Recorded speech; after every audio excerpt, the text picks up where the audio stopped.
Welcome to Shukla study point. आप सभी का स्वागत है आपके अपने YouTube channel Shukla study point में। मैं शिवम शुक्ला आप सभी दोस्तों का हार्दिक स्वागत करता हूं। पॉलिटिकल साइंस के इस क्लास में आप सभी का बहुत बहुत हार्दिक अभिनंदन और स्वागत करता हूं। ये क्लास तो मुझे लगा था कि हो नहीं पाएगी आज, लेकिन बहुत ज़्यादा कठिन परिश्रम के बाद आप लोगों के समक्ष प्रस्तुत हुआ हूँ। फटाफट से वीडियो को लाइक और शेयर अवश्य कर दीजिएगा, ताकि इसी प्रकार से मोटिवेशन लेवल हमारा आप लोग बढ़ाते रहें हमेशा। और इसी प्रकार से मैं ना चाहते हुए भी या फिर मुझे ना समय होते हुए भी आपके लिए मुझे मजबूर होना पड़े आपके समक्ष आने के लिए। तो ये रिवीजन क्लास है आपके लिए पॉलिटिकल साइंस की। एक प्रकार से कल आपकी परीक्षा डॉक्टर राम मनोहर लोहिया अवध विश्वविद्यालय की, उसमें ये प्रश्न आपको देखने को आपको मिलेंगे। सारे के सारे प्रश्न आपने सोशियोलॉजी का क्वेश्चन पेपर देखा होगा, उससे एक दिन पहले मैंने मॉडल पेपर आपको दे दिया था और उसी पैटर्न पर, तो सेम उसी प्रकार से पॉलिटिकल साइंस का सेम पैटर्न पर मैं देने का प्रयास करूंगा। और प्रयास यही रहेगा कि सारे के सारे प्रश्न आपके क्वेश्चन पेपर में आपको दिखाई पड़े और उनके उत्तर को आपको कैसे लिखना है इस वीडियो के माध्यम से बताने का प्रयास मेरा रहेगा। एक बार फटाफट से वीडियो को शेयर करिएगा, ठीक है। न्यू मॉडल पेपर है 2023 की परीक्षाओं के लिए। आने वाली जो परीक्षाएं होंगी अन्य विश्वविद्यालय की, उनके लिए भी बहुत महत्वपूर्ण होगा, क्योंकि सभी का सिलेबस सेम है। राजनीति विज्ञान के बारे में चर्चा होनी है। बीए थर्ड सेमेस्टर यानी कि बीए द्वितीय वर्ष थर्ड सेमेस्टर, मैं एक दो दिनों में आपका फोर्थ सेमेस्टर का सभी सब्जेक्ट का सिलेबस मैं करवा दूंगा, मतलब सिलेबस अपलोड कर दूंगा। आप सभी लोग थर्ड सेमेस्टर के हर एक सब्जेक्ट का सिलेबस जो है देख लीजिएगा। आपके क्या सब्जेक्ट है, आप लोग अपने सब्जेक्ट को कमेंट करिएगा, अपनी यूनिवर्सिटी का नाम भी लिख दीजिए कमेंट में, ताकि मैं सभी पर छानबीन करके सभी के सिलेबस के अकॉर्डिंग आपके समक्ष ला सकूं सिलेबस, ठीक है। BA third semester political science यानी राजनीति विज्ञान का यह मॉडल पेपर आपकी परीक्षा की दृष्टि से बहुत महत्वपूर्ण होगा। 100% यही प्रश्न आपके आने वाले हैं। हाँ, ये देखते हैं कौन कौन से प्रश्न आपकी परीक्षा में बन सकते हैं। आपको पढ़ना क्या है थर्ड सेमेस्टर में भैया, आपको पढ़ना है जो है पॉलिटिकल प्रोसेस इन इंडिया, यानी भारत में राजनीतिक प्रक्रिया। और इसका ये नवीनतम मॉडल पेपर है 2023 की परीक्षाओं के लिए। खास करके डॉक्टर राम मनोहर लोहिया के पैटर्न पर मैंने इसको सेट किया है, जो 2 घंटे वाला पेपर आपका होने वाला है, ठीक है। देखेंगे सभी प्रश्न आपका करने को अनिवार्य बोला जाएगा खंड आ से, और खंड आ में जो प्रश्न आपको दिए जाएंगे उनके उत्तर को आपको 50 शब्दों में लिखना है। ये बात भी आप ध्यान रखेंगे, ठीक है। 3 नंबर एक प्रश्न के लिए आपको मिलेगा, ये बात भी आप थोड़ा सा ध्यान रखेंगे तो अधिक तरीके से लिख पाएंगे। तीव्र गति से आपको लिखना है। आपको मैं बता दूं, बहुत सारे हमारे छात्र छात्राएं आ रहे हैं, लगातार कमेंट्स कर रहे हैं और उनके क्वेश्चन छूट जा रहे हैं। तो उसके लिए मैं आपको रणनीति बता दे रहा हूं कि सबसे पहले आप इन छोटे छोटे प्रश्न जो हैं 3-3 नंबर के, तो ये 10 क्वेश्चन है आपके, इनको आप लोग एक एक पेज में बहुत तीव्र गति से लिखने का प्रयास करेंगे। मात्र 5-5 मिनट देंगे तो एक प्रश्न आपका हो जाएगा। 5 मिनट में आप एक एक पेज या आधा आधा पेज में आप आसानी से 50 शब्द में लिख सकते हैं। 150 शब्द में आपको लघु उत्तरीय मिलेगा, 4 क्वेश्चन करना है। आप अगर उसको 10-10 मिनट देंगे तो भी आपका 15-15 मिनट दीजिएगा तो भी आपका कितना हो जाएगा, 15 चौको 60 यानी 1 घंटा वो हो गया। और एक प्रकार से 30 मिनट ये हो गया, और 30 मिनट में आप 15-15 मिनट उसको दे दीजिएगा। वैसे 12-12 मिनट ही उत्तरीय को लगेगा, 10-10 12-12 मिनट, लेकिन अगर आप उसको जाएंगे तो उसमें आपका मतलब कि लग सकता है लगभग 20 मिनट लग सकता है क्वेश्चंस में। तो इसी प्रकार से आप तालमेल बैठा लीजिएगा। 2 घंटे में आपको करना है, तीव्र गति से लिखने का प्रयास बस करेंगे, ठीक है। ज़्यादा लिखने की आवश्यकता इसमें आपको नहीं पड़ेगी, क्योंकि 2 घंटे दिया गया तो आपको सारे क्वेश्चंस के उत्तर लिखे होने चाहिए। चाहे थोड़े थोड़े लिखे रहेंगे तो कुछ ना कुछ आपको नंबर जरूर मिल जाएगा, ठीक है। पहला प्रश्न आपका आ चुका है, राजनीतिक दल क्या है। देखेंगे भाई, राजनीतिक दल किसे कहते हैं। तो राजनीतिक दल के बारे में आप सभी लोग जानते होंगे, मैंने इसको ऑलरेडी बताया हुआ है। इससे पहले 2 मॉडल पेपर 3 मॉडल पेपर लिखित के अपलोडेड हैं, आप लोग आसानी से देख पाएंगे। और विभिन्न विश्वविद्यालय के जो क्वेश्चन पेपर हैं उसको भी मैंने आपके समक्ष प्रस्तुत किया है, उसको भी आप लोगों ने देखा होगा। प्लेलिस्ट में तमाम सारी वीडियोस और पड़ी हुई उनको भी आप लोगों ने देखा होगा। राजनीतिक दल की बात की है तो राजनीतिक दल की परिभाषा दी है एडमंड वर्क महोदय ने। उन्होंने कहा कि राजनीतिक दल जो होता है वो ऐसे लोगों का समूह होता है, ऐसे लोगों का संगठन होता है। राजनीतिक दल कैसे लोगों का, ऐसे लोगों का संगठन होता है जो कुछ सिद्धांतों पर सहमत होते हैं और सहमत होकर के क्या करते हैं, अपने संयुक्त प्रयासों के द्वारा। सभी संगठन का जो प्रयास होता है तो सभी का प्रयास सेम ही होता है किसी एक मुद्दे पर, तो किसी मतलब कुछ सिद्धांतों पर क्या होते हैं, सहमत होकर के अपने संयुक्त प्रयासों के द्वारा जनहित को आगे बढ़ाने के लिए संगठित हुआ करते हैं। ये ऐसे समूह होते हैं खास करके, यानी कि राजनीतिक दल ऐसे लोगों का समूह है जो कुछ सिद्धांतों पर सहमत होकर के अपने संयुक्त प्रयासों के द्वारा अपने पुरजोर तरीके से क्या करता है, जनहित को आगे बढ़ाने के लिए संगठित रहता है। तो ये होता है आपका राजनीतिक दल, ठीक है। समझ में आ गई बातें। राजनीतिक दल की परिभाषा को और अच्छे तरीके से डिफाइन करते हुए बताया गिलक्राइस्ट महोदय ने।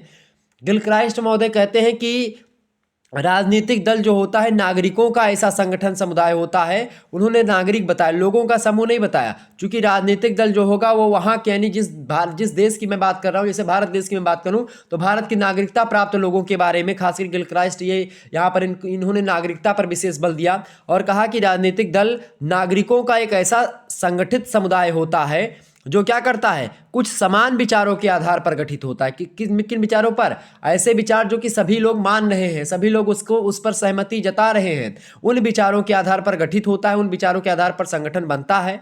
और क्या करते हैं, जो कि यानी कि जो संगठन बनता है, ये संगठन क्या करते हैं, एक राजनीतिक इकाई के रूप में कार्य करते हुए सरकार को क्या करते हैं, नियंत्रित करने का प्रयास करते हैं। ये होते हैं आपके राजनीतिक दल। जैसे इस समय सरकार कौन सी, भाजपा सरकार की है, यानी कि भाजपा राजनीतिक दल जो है वो भी भाजपा भी राजनीतिक दल है, लेकिन वो एक प्रकार से राष्ट्रीय है दल। ठीक है, ये बात ध्यान रखेंगे, राष्ट्रीय राजनीतिक दल है और क्षेत्रीय राजनीतिक दल भी होता है। दोनों में अंतर मैंने इससे पहले वाले मॉडल पेपर में आपको बताया होगा, अगर आप लोगों ने देखा होगा तो क्लियर होगा, अगर नहीं देखा तो फिर आगे चल करके भी चर्चा कर लेंगे उन सभी मुद्दों पर। लेकिन तो यहाँ पर जो राजनीतिक इकाई के रूप में कार्य करते हुए सरकार को नियंत्रित करने का प्रयास कैसे, जैसे मान लेते हैं कांग्रेस इस समय है, अगर सरकार कोई गलत नीति बनाएगी या फिर कुछ चीज़ें होंगी तो कुछ तमाम प्रकार की राजनीतिक दल है, जैसे कि समाजवादी पार्टी से लेकर के मायावती जी वाली पार्टी, कौन सी बहुजन समाज पार्टी हो गई, या फिर अन्य पार्टी जो है वो सब विरोध करेंगी उसका। यानी कि अगर कोई गलत काम होगा तो उसका विरोध होगा, या फिर कोई सही काम होगा उसका समर्थन भी हो सकता है। लेकिन एक प्रकार से मेरे हिसाब से तो समर्थन अच्छी चीज़ों का भी विपक्ष वाले करते नहीं, उसमें कुछ ना कुछ कमियां जरूर निकाल देते और होना भी चाहिए। यानी विपक्ष अगर नहीं है तो फिर तानाशाही एक प्रकार से हो जाएगी, तो विपक्ष का होना भी परम आवश्यक है, पक्ष तो होता ही है। तो एक प्रकार से राजनीतिक दल क्या होता है, ऐसे व्यक्तियों का एक निकाय होता है, ऐसे व्यक्तियों का संगठन होता है जो सार्वजनिक प्रश्नों पर क्या होते हैं, पूर्णतः या आंशिक समता रखते हैं। यानी कि कुछ व्यक्ति हो सकता है असहमत भी हो, लेकिन वो पार्टी में रहते हैं। ठीक है, जैसे इस समय चल रहा है जो है अखिलेश यादव का, और उनका क्या नाम है जो रामचरितमानस पर बोल रहे हैं, उनका क्या नाम है, कोई मौर्य जी हैं, तो वो बोल रहे हैं। तो एक प्रकार से इन दोनों में क्या हो रहा है, तालमेल, विचारों में मतभेद हो रहा है दोनों के विचारों में। ठीक है, अखिलेश जो है दूसरी विचारधारा के हैं, अखिलेश यादव जी, और जो है मौर्य जी दूसरी विचारधारा को अपने बीच में ला रहे हैं, तो उनमें तालमेल थोड़ा सा गड़बड़ा रहा है। लेकिन फिर भी आप देखते हैं कि वो एक ही विचारधारा से संबंधित, समाजवादी विचारधारा से। ठीक है, तो क्या होता है, राजनीतिक दल ऐसे व्यक्तियों का एक निकाय होता है जो सार्वजनिक प्रश्नों पर या तो पूर्ण रूप से या आंशिक समता रखता है। यानी कि आंशिक माने कम समता रखता है, कुछ कुछ मतभेद भी रहता है। सामूहिक प्रयासों के द्वारा क्या करते हैं ये संगठन, शासन के जो अपने उद्देश्य होते हैं उनके क्रियान्वयन पर विश्वास करते हैं और उस पर कार्य कर भी करते हैं। तो कुल मिलाकर के राजनीतिक दल व्यक्तियों का संगठन होता है जो कि सरकार का भी हो सकता है, सरकार के खिलाफ भी दल हो सकता है। तो एक प्रकार से ये राजनीतिक दल है।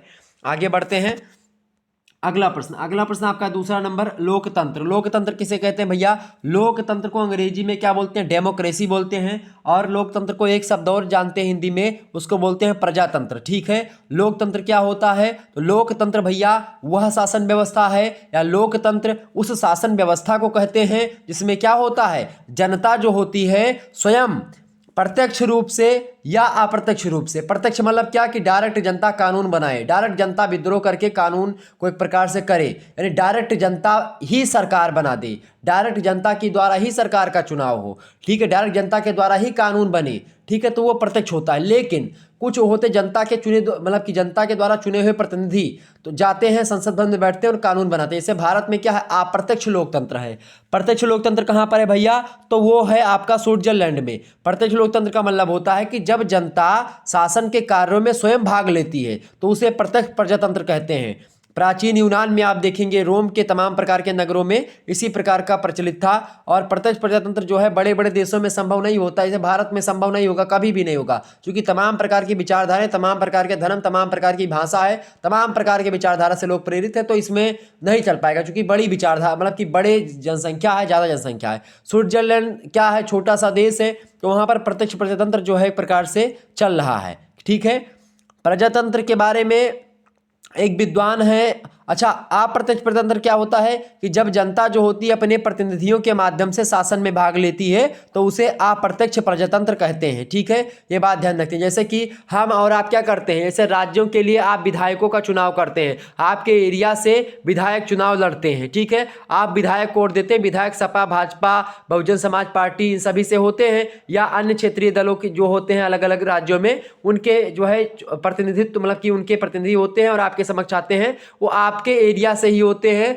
और आप मतलब कि आपके एरिया में काम भी करते हैं। अगर विधायक बन गए तो विधायकों को हम और आप चुनते हैं और वो विधायक जाकर के संसद में हमारे और आपके क्षेत्र का क्या करते हैं, प्रतिनिधित्व करते हैं। जैसे इसी प्रकार से सांसदों को आप देख लेंगे, सांसद भी यही काम करते हैं। सांसद क्या करते हैं, सांसद जो होते हैं वो केंद्र में बैठते हैं, यानी कि वो जैसे मोदी जी को जो वोट मिलता है, मोदी जी को प्रधानमंत्री कौन बनाता है, सांसद लोग मिलकर के चुनाव करते हैं तब मोदी जी बनते हैं। ठीक है, प्रधानमंत्री बनते हैं। लेकिन जब विधायक लोग मिलकर के वोट देते हैं तो कौन बनता है, विधायकों के वोट से मुख्यमंत्री बनते हैं आपके राज्य के, और सांसदों के वोट से कौन बनता है, प्रधानमंत्री बनते हैं। समझ में आ रही बातें। तो एक प्रकार से ये होता है, ये क्या है, प्रत्यक्ष प्रजातंत्र नहीं है, ये अप्रत्यक्ष रूप से प्रजातंत्र है। यानी कि हम जनता के द्वारा तो शासन हो रहा है लेकिन प्रत्यक्ष रूप से जनता का भाग नहीं है। जनता ने वोट दे दिया, 5 साल तक जनता कुछ भी बोलती है तो उसका सुनवाई अधिकतर आप देखते नहीं होती है। अब वो जैसे सांसद हैं वो आपके एरिया का प्रतिनिधित्व करते हैं, जीतने के बाद में आपको झांकने तक नहीं आते हैं, तो ये चीज़ होती है। ठीक है, प्रत्यक्ष प्रजातंत्र की परिभाषा, मतलब वैसे लोकतंत्र की परिभाषा या प्रजातंत्र की परिभाषा को ध्यान में रख करके अमेरिका के तत्कालीन राष्ट्रपति थे उस समय, उन्होंने कहा था, अब्राहम लिंकन का नाम आप लोगों ने सुना होगा, 1863 ईस्वी की बात है। उसमें उन्होंने एक जगह पे यानी गैटिस वर्ग में एक भाषण दिया था। उसी भाषण में उन्होंने कहा था कि लोकतंत्र शासन का वह रूप होता है जिसमें जनता के द्वारा जनता के लिए शासन होता है, उसको हम क्या कहते हैं, लोकतंत्र कहते हैं। लॉर्ड ब्राइस कहते हैं कि प्रजातंत्र सरकार का वह रूप होता है जिसमें राज्य सत्ता किसी विशेष वर्ग में केंद्रित ना होकर के संपूर्ण समाज के सदस्यों में क्या होती है, बटी हुई होती है, संपूर्ण सदस्यों में निहित होती है। ठीक है, जबकि डाइसी कहते हैं कि प्रजातंत्र जो होता है सरकार का वह रूप होता है जिसमें शासन वर्ग जो होता है संपूर्ण राष्ट्र का अपेक्षाकृत एक बड़ा भाग होता है। तो कुल मिलाकर के प्रजातंत्र का सीधा सा मतलब होता है कि जनता के द्वारा शासन होता है। प्रत्येक 5 साल बाद फिर से नंबर आएगा जनता का और जनता फिर से आपको धड़पटक देगी। यानी कि अगर एक बार आपने जनता की नहीं सुनी तो जनता दोबारा आपके लिए एक प्रकार से मत जो दान है उसको लेकर के बैठी है, तुरंत जो है दूसरे जो है नंबर पर दाद, जैसे कि आप देते कुछ दिन तक कांग्रेस की सरकार थी, फिर भाजपा की आई, भाजपा चल रही है। अब आगे देखो, अगर भाजपा ने सही काम कर रही है भाजपा तो भाजपा आएगी, अगर भाजपा कुछ गलत करेगी, जनता पर शासन दूसरे तरीके से करेगी तो फिर दूसरी सरकार आएगी, फिर आगे चल करके तीसरी भी आ सकती है। तो कुछ कह नहीं सकते हैं। ठीक है, ये बात ध्यान रखेंगे।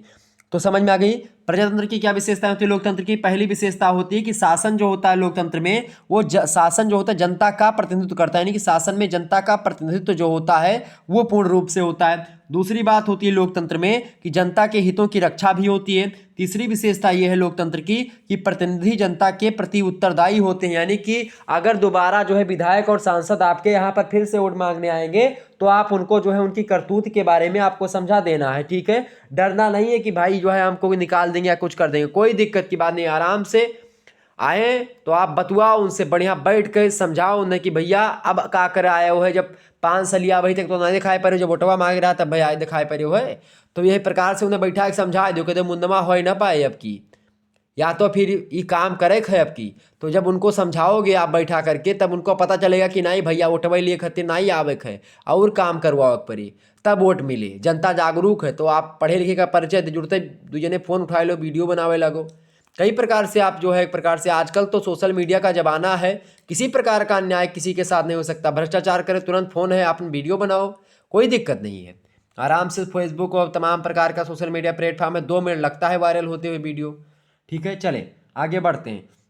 लोकतंत्र समझ में आ गई। सांप्रदायिकता क्या होती है। सांप्रदायिकता बहुत एक प्रकार से जटिल मुद्दा बन चुका है, खास करके वर्तमान समय में आप देखते हैं सांप्रदायिकता अपने चरम स्तर पर है। आप देखते हैं मुस्लिम और हिंदू की सांप्रदायवाद की जो विचारधारा है इस समय एक प्रकार से अपने चरम पर चल रही, लगातार आप देख रहे होंगे। तो सांप्रदायिकता क्या है, एक ऐसी वर्गीय भावना है जो अपने समूह या वर्ग को विशेष अधिकार के लिए एक प्रकार से क्या करती है, उत्तेजित करती है लगातार। यानी कि बस अपना हित देख करके किसी दूसरे वर्ग का हित ना देखना, या अपने हित के चक्कर में किसी दूसरे के हित को दबा देना, या किसी को दबा करके अपने आप को आगे बढ़ा लेना। तो सांप्रदायवाद की बात की जाए तो क्या होती, पंडित जवाहरलाल नेहरू कहते हैं इसके बारे में कि सांप्रदायिकता धार्मिक एकता पर आधारित वह वर्गीय भावना होती है जिसका वास्तविक उद्देश्य जो होता है उस वर्ग विशेष के लिए राजनीतिक शक्ति और अधिकारों को प्राप्त करना होता है। मतलब कि गुट मानसिकता होती है एक प्रकार से सांप्रदायिकता। सांप्रदायिकता का सीधा सा मतलब होता है कम्युनलिज्म, ठीक है। एक प्रकार सांप्रदायिकता का क्या मतलब होता है, वही एक प्रकार समझ लीजिए, यानी सांप्रदायिकता का सीधा सा मतलब आप समझिए संप्रदायवाद। संप्रदायवाद या सांप्रदायिकता एक ही कैटेगरी का शब्द है। संप्रदायवाद में क्या होता है, दो धर्म मान लेते हैं, इस समय हिंदू और मुस्लिम धर्म है। इसमें आप देख रहे हैं इधर हिंदू राष्ट्र की मांग जोड़ों पर है, इस समय चल रही लगातार बाबा बागेश्वर धाम की तरफ से, और उधर आप देख रहे हैं मदनी भी कुछ तर्क वितर्क कर रहे हैं, उधर ओबीसी बोल रहे हैं। तो एक प्रकार से क्या हो रहा है, लोग भड़क रहे हैं, जनता क्या हो रही है, जनता के अंदर उबाल आ रहा है। इधर हिंदू लोग एक प्रकार से जो है हिंदू राष्ट्र की मांग तेज हो रही है, और उधर मुस्लिमों की कट्टरता एक प्रकार से अपने चरम पर पहुंच चुकी है। तो कुल मिलाकर के क्या हो रहा है, दोनों के विचारों में मतभेद हो रहा है, और यही संप्रदायवाद है।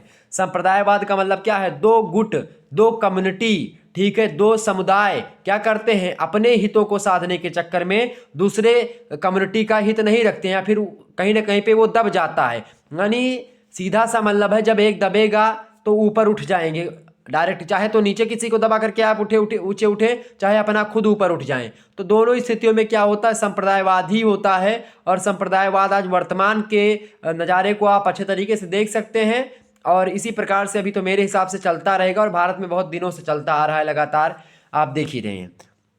तो संप्रदायवाद एक प्रकार से राजनीतिक हस्तक्षेप से, जब धर्म में राजनीतिक हस्तक्षेप होता है, राजनीतिक रोटियां सेकी जाने लगती हैं जब इस पर, तो दिक्कत की बात होती धीरे धीरे करके। हालांकि आगे बढ़ते हैं, इस पर ज़्यादा चर्चा नहीं करेंगे, नहीं तो बहुत सारे लोग डिसलाइक भी कर देंगे, कहेंगे सर जी जो है ऐसा बोल रहे हैं। और इस पर मुस्लिम लोग भी डिसलाइक मारेंगे, हिंदू लोग भी डिसलाइक मारेंगे, कहेंगे तो सर जी। तो भाई देखो, दोनों चीज़ों को समझना पड़ेगा। डिसलाइक आप लोग को पढ़ने से मतलब भाई लिखना पड़ेगा ये चीज़ें। अब मेरा काम है भाई, अब संप्रदायवाद है तो इसमें बताने का तो प्रयास थोड़ा बहुत करेंगे। तो संप्रदायवाद यही है कुल मिलाकर के दो धर्मों के बीच का एक प्रकार से जो तालमेल होता है वही चीज़ है, यानी गुट मानसिकता एक प्रकार से है ये सांप्रदायिकता, जो स्वयं को किसी धार्मिक संप्रदाय के ऊपर आधारित करती है, लेकिन उसका उद्देश्य राजनीतिक शक्ति एवं संरक्षण प्राप्त करना होता है। ठीक है, ये बात ध्यान रखिए। तो सांप्रदायिकता ये होती है। आगे बढ़ते हैं, अगला प्रश्न है आपका, चौथा नंबर प्रश्न है, क्षेत्रीय राजनीतिक दलों की उत्पत्ति के क्या कारण है। बहुत ही बढ़िया प्रश्न है। प्रश्न आपसे कह रहा है कि क्षेत्रीय राजनीतिक दलों की उत्पत्ति के क्या कारण है। तो सामान्य रूप से राज्य स्तरीय दलों को क्षेत्रीय दल के नाम से हम जान सकते हैं। जैसे राज्य स्तरीय दल कौन से हैं, जैसे कि आप मान सकते हैं समाजवादी पार्टी जो है राज्य स्तरीय दल, या एक प्रकार से और भी छोटी छोटी पार्टियां जो हैं, ममता बनर्जी की हो गई, या फिर अन्य पार्टियां जो मतलब कि वैसे मतलब कि वो बड़ी बड़ी पार्टियां भी है, लेकिन आप देखिए छोटी पार्टियां मतलब कि जो किसी राज्य विशेष से संबंधित होती हैं। ठीक है, तो जैसे बिहार की पार्टी, तो कई दो तीन पार्टी, तो एक प्रकार से आप समझेंगे जैसे कि जो केंद्रीय पार्टी मतलब कि जो राष्ट्रीय पार्टी वो अलग है, जो क्षेत्रीय पार्टी या क्षेत्रीय राजनीतिक जो दल होते हैं खास करके वो जो राज्य विशेष के लिए होते हैं। तो सामान्य रूप से राज्य स्तरीय दलों को क्षेत्रीय दल के नाम से हम जानते हैं। और भारत में सन 1967 ईस्वी के बाद क्षेत्रीय दलों की उत्पत्ति में तेजी आनी शुरू हो चुकी है, और इन दलों ने केंद्रीय राजनीति को प्रभावित किया है काफ़ी हद तक, जिसके कारण से क्या हुआ है, अब केंद्र में किसी भी दल को बहुमत मिलना मुश्किल दिखाई दे रहा है। मतलब कि हर एक केंद्रीय पार्टी को राजनीतिक दल जो है क्षेत्रीय वाले, उनसे मदद मिलनी चाहिए। अगर वो लोग साथ नहीं देते हैं तो एक प्रकार से बहुमत लगभग मिलना जो है नहीं दिखाई पड़ता है, बहुमत नहीं मिलता है लगभग। क्षेत्रीय दलों की उत्पत्ति के कई सारे कारण हैं। पहला कारण तो ये है कि उस क्षेत्र का समुचित आर्थिक और सामाजिक विकास जब नहीं होता है किसी विशेष क्षेत्र का, तो वहाँ के लोग एक प्रकार से मिल करके एक पार्टी का निर्माण कर देते हैं। तो एक कारण तो ये हो गया कि जब आप किसी क्षेत्र विशेष का अगर आप विकास नहीं करेंगे, समुचित तरीके से विकास नहीं होगा अच्छे तरीके से, तो वहाँ राजनीतिक पार्टी डेवलप होगी। दूसरी बात ये है, दूसरा कारण कि संकीर्ण नेतृत्व होगा। अगर कोई नेता क्या है, केवल अपने एरिया को आगे बढ़ा रहा है, दूसरे राज्य में नहीं कुछ कर रहा है, तो वहाँ पर भी क्षेत्रीय दल उत्पन्न होंगे। तीसरा कारण ये है क्षेत्रीय दलों की उत्पत्ति का कि क्षेत्र में लोगों की बढ़ती हुई जागृति। हर क्षेत्र में लोग पढ़ लिख रहे हैं, लोग जान रहे हैं, राजनीति शास्त्र को पढ़ रहे हैं, पॉलिटिकल साइंस को पढ़ रहे हैं, विश्व स्तर के न्यूज को जान रहे हैं, सब कुछ समझ रहे हैं। तो वो लोग एक प्रकार से पढ़ने लिखने के बाद में जागृति जब फैलती है उनके अंदर, यानी जानते हैं, समझने लगते हैं हर चीज़ को, तो एक प्रकार से राजनीतिक दलों का निर्माण करते हैं। चौथा कारण ये हो सकता है कि केंद्र और राज्य के मध्य जो विवाद होते हैं, केंद्र और राज्यों के मध्य जब विवाद हो जाते हैं तो उसको लेकर के राजनीतिक दल उत्पन्न हो जाते हैं। पांचवा कारण ये है कि केंद्र में एक दलीय सरकार जब हो जाती है तो निरंकुशता उसकी थोड़ी बढ़ जाती है, तो उसी निरंकुशता को रोकने के लिए खास करके क्षेत्रीय दलों का विकास होना परम आवश्यक है, तो इसके कारण से भी हो जाता है। छठा कारण ये है कि भाषाई आधार पर राज्यों का गठन जो हुआ है, इसके कारण से हर भाषाई एरिया में आप देखते हैं हर पार्टी आपको मिलेगी, भाषा के आधार पर जो राज्यों का गठन हुआ है, इसके कारण से भी क्षेत्रीय दलों की उत्पत्ति में तेजी आई है। ठीक है, तो एक प्रकार से ये 6 कारण मैंने आपको बता दिए, आसानी से आप लिख पाते।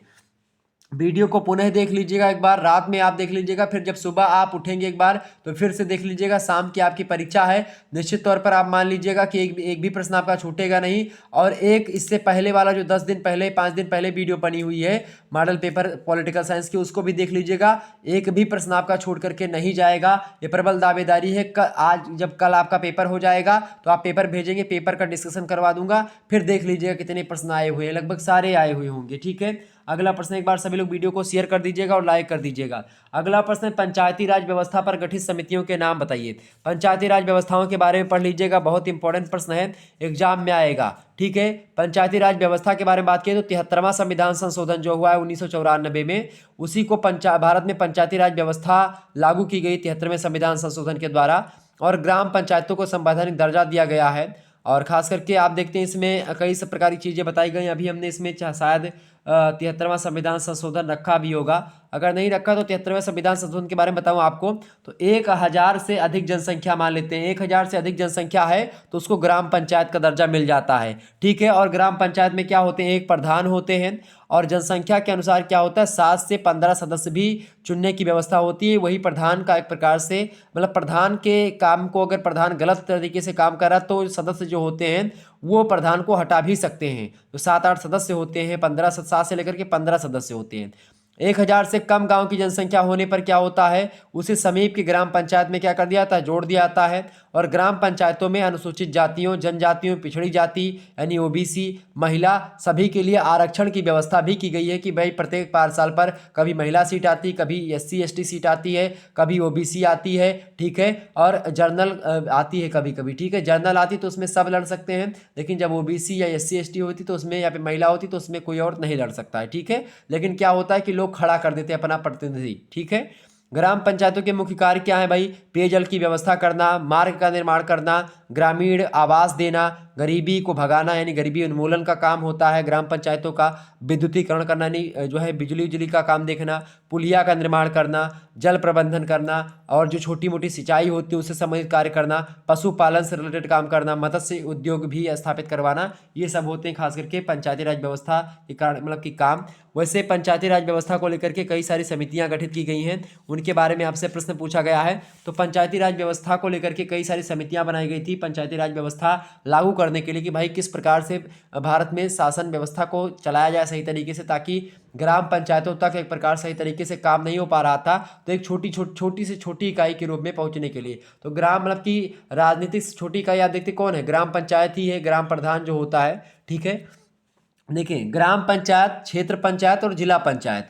ग्राम पंचायत जो होता है वो खास करके जो पंचायती राज व्यवस्था में 3 होते हैं, ग्राम पंचायत, और एक होता है क्षेत्र पंचायत, और एक होता है जिला पंचायत। देखिए सबसे इसमें छोटा होता है ग्राम पंचायत। ग्राम पंचायत का मुखिया होता है आपका प्रधान। ठीक है, प्रधान। ग्राम पंचायत में जो चुनाव होता है प्रत्यक्ष रूप से होता है, प्रधान को लोग वोट देते हैं। सदस्य का भी चुनाव होता है, सदस्य लोग जो होते हैं प्रधान के कार्यभार को देखते हैं। सचिव भी होता है जो कि केंद्र के सरकार की तरफ से, मतलब कि सचिव जो होता है वो सरकारी होता है। ठीक है, वो प्रधान के कार्य को देख रेख करता है। क्षेत्र पंचायत जो होता है, क्षेत्र पंचायत मतलब BDC जो होता है, क्षेत्र पंचायत जो होता है ब्लॉक स्तर पर होता है। एक ब्लॉक में जो होते हैं जितने सारे एक प्रकार से ग्राम सभा होती है खास करके क्षेत्र के हिसाब से, तो क्या होता है BDC का चुनाव होता है। BDC जो होते हैं अपने अपने क्षेत्र से क्या करते हैं, वोट लेते हैं, और पूरे ब्लॉक में यानी कि एक प्रकार से हर एक गांव में BDC का चुनाव होता है, और वह BDC जो होते हैं वह वोट देते हैं किसको, वह वोट देते हैं एक प्रकार से एक व्यक्ति खड़ा होता है, 2 व्यक्ति खड़े होते हैं, ब्लॉक प्रमुखी का चुनाव लड़ते हैं, तो ब्लॉक प्रमुख बनता है वो। ठीक है, तो वो एक प्रकार से पूरे ब्लॉक को देखता है, लेकिन BDC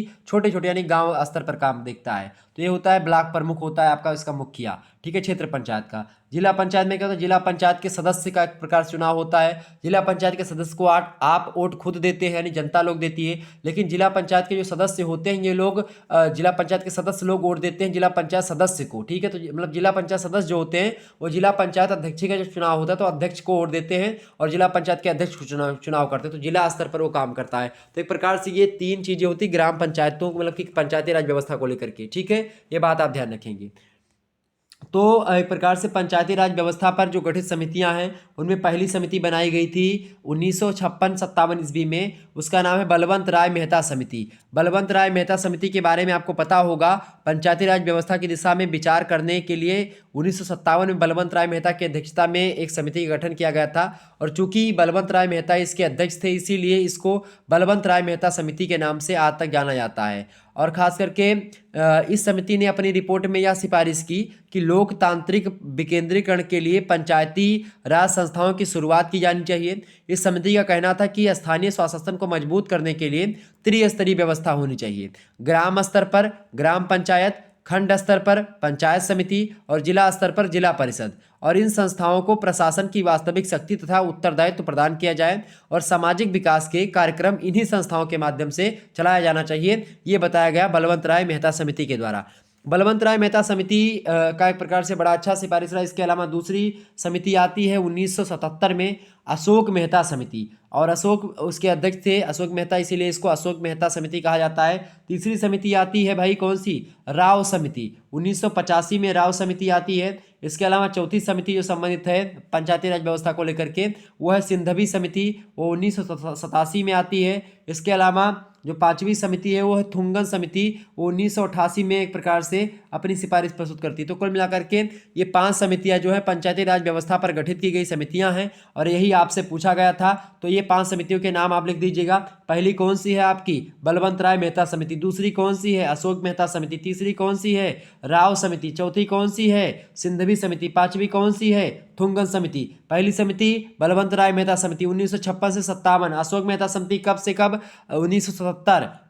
तीसरी कौन सी, राव समिति 1985, सिंधवी 1987, थुंगन समिति 1988। तो ये 5 समितियां जो हैं पंचायती राज व्यवस्था को लेकर के बनाई गई थी। क्लियर, आगे बढ़ते तो यही आपसे पूछा गया था। छठा नंबर आप प्रश्न देखेंगे, क्षेत्रीयतावाद के क्या दुष्परिणाम दिखाई देते हैं, या क्षेत्रवाद क्या होता है, आपसे ऐसे भी प्रश्न पूछ सकता है। तो क्षेत्रीयतावाद के कई सारे दुष्परिणाम। क्षेत्रीयतावाद क्या मतलब क्या होता है कि अपने क्षेत्र के लोगों को आगे बढ़ाने की भावना। ठीक है, यानी अपना ही क्षेत्र आगे बढ़े, दूसरे के क्षेत्र को एक प्रकार से ना आगे बढ़े, मतलब कि अपने क्षेत्र के बारे में उसको आगे बढ़ाना, अपने क्षेत्र के लोगों के प्रति सहानुभूति, अपने क्षेत्र के लोगों को आगे बढ़ाने की प्रक्रिया में एक प्रकार से गलत तरीके का काम भी आपको शामिल हो जाते हैं क्षेत्रवाद में। तो क्षेत्रीयतावाद के कई सारे दुष्परिणाम होते हैं। क्षेत्रीयतावाद की भावना जो होती है वो राष्ट्र के विकास में बाधा उत्पन्न करती है खास करके, और इसके कई सारे दुष्परिणाम भी आपके समक्ष आते हैं।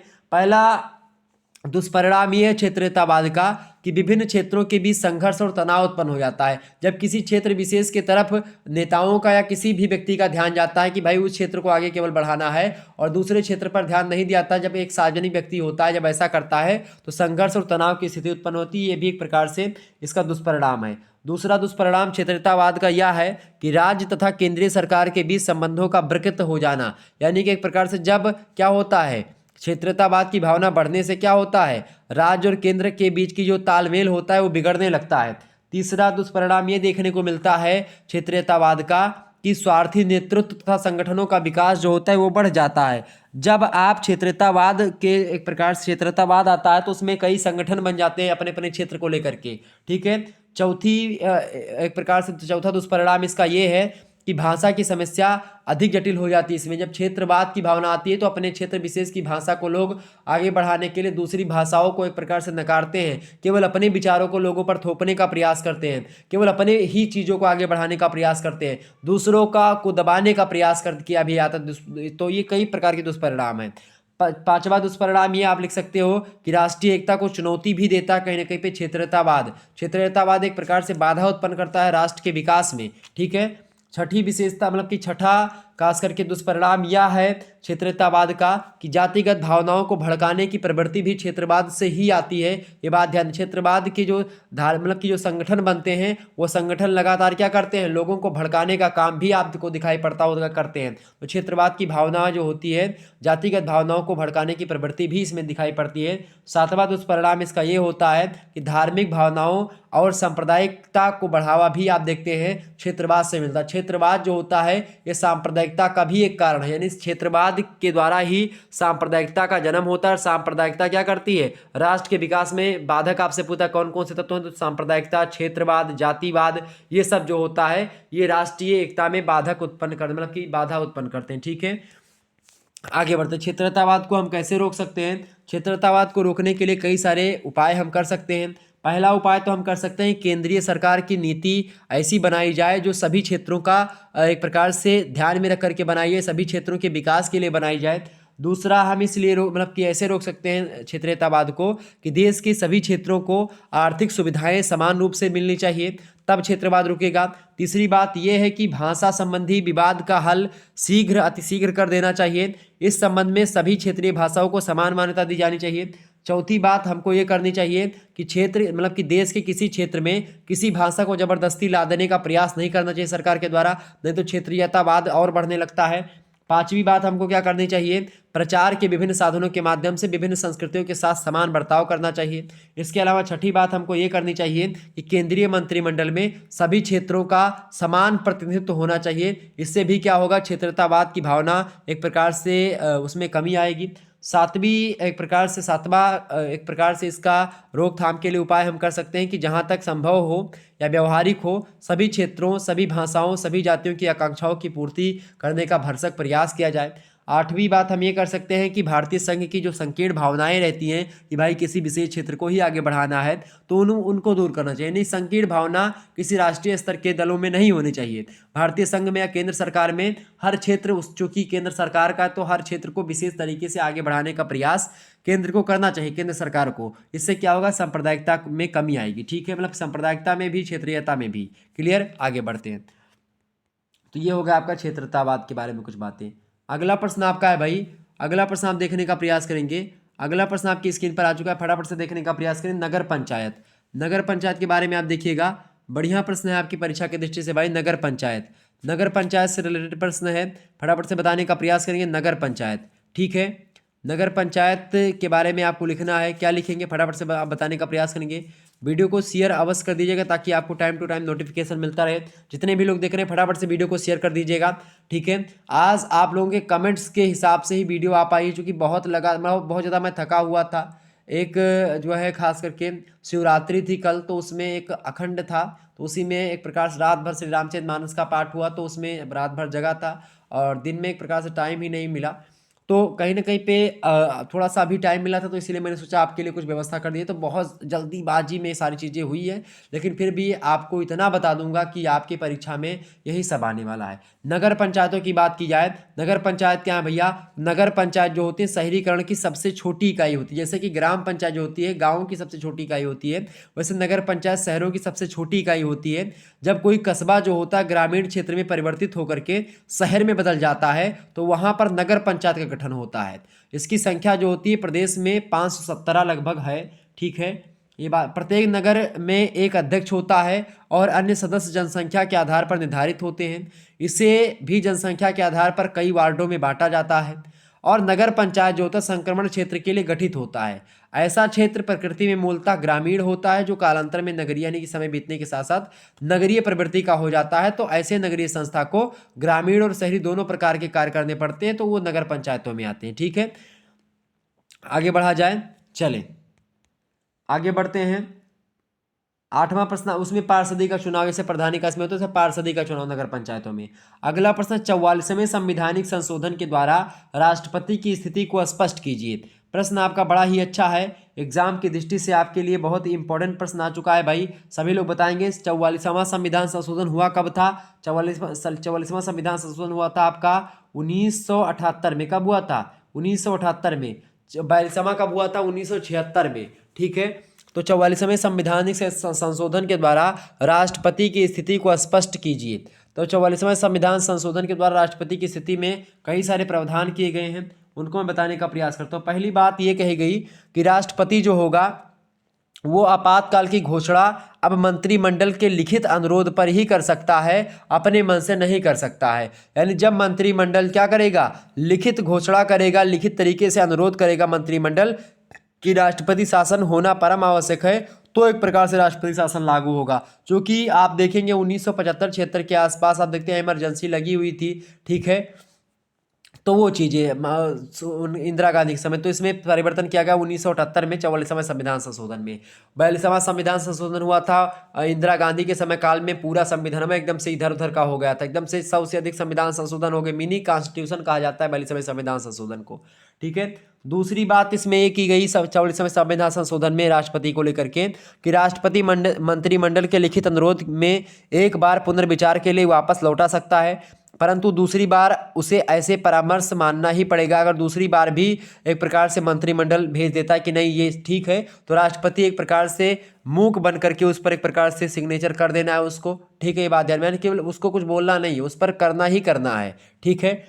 तीसरी बात इसमें ये कर दी गई कि भाई अनुच्छेद 352 में आंतरिक अशांति के स्थान पर युद्ध या बाह्य आक्रमण या सशस्त्र विद्रोह जोड़ दिया गया, ताकि आंतरिक अशांति पर अब 352 यानी कि राष्ट्रपति शासन या राष्ट्रीय आपातकाल नहीं लगेगा। राष्ट्रीय आपातकाल अब 352 के अंतर्गत आंतरिक अशांति को लेकर के नहीं लगाया जाएगा। जब युद्ध होगा या फिर कोई बाह्य आक्रमण होगा या अगर गृह युद्ध की स्थिति बनती, सशस्त्र विद्रोह लोग कर देते हैं अपने ही लोग, तब ऐसी स्थिति में एक प्रकार से राष्ट्रीय आपातकाल की घोषणा राष्ट्रपति करेगा।